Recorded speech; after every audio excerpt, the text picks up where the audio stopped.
بسم اللہ الرحمن الرحیم۔ رسول اللہ صلی اللہ علیہ وآلہ وسلم نے ارشاد فرمایا، آدمی اپنے اچھے اخلاق کی وجہ سے رات کو قیام کرنے والے اور دن کو روزہ رکھنے والے کے درجات کو پا لیتا ہے۔ رسول اللہ صلی اللہ علیہ وآلہ وسلم نے ارشاد فرمایا، جس شخص نے کسی نیکی کا پتہ بتایا اس کے لیے بھی نیکی کرنے والے کے جیسا اجر ہے۔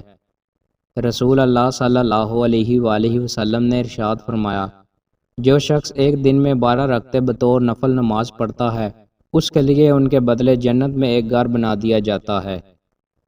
رسول اللہ صلی اللہ علیہ وآلہ وسلم نے ارشاد فرمایا، بے شک اللہ نے میری امت کے دلوں میں پیدا ہونے والے وسوسوں سے درگزر فرمایا ہے جب تک وہ ان کے مطابق عمل نہ کر لیں یا بات نہ کر لیں۔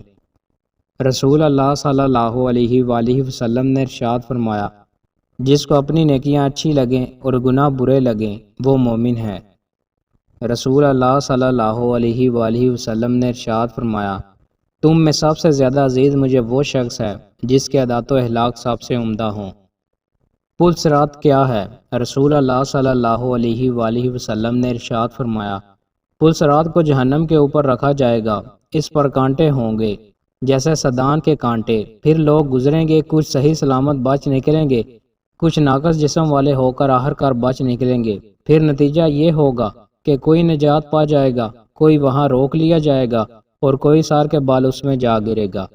سب سے پہلے کون پل پار کرے گا؟ حضرت محمد صلی اللہ علیہ وآلہ وسلم سب سے پہلے اس پل کو عبور کریں گے۔ کون لوگ پل صراط کو پار کر سکیں گے؟ سچے مومن اسے بجلی یا ہوا کی طرح گزر جائیں گے۔ وہ لوگ جنہوں نے اللہ کے احکامات کے مطابق زندگی گزاری ہوگی وہ لوگ اسے آسانی سے پار کر لیں گے۔ دوستوں، مزید اچھی ویڈیوز کے لیے ہمارے چینل کو سبسکرائب لازمی کریں۔ بہت شکریہ۔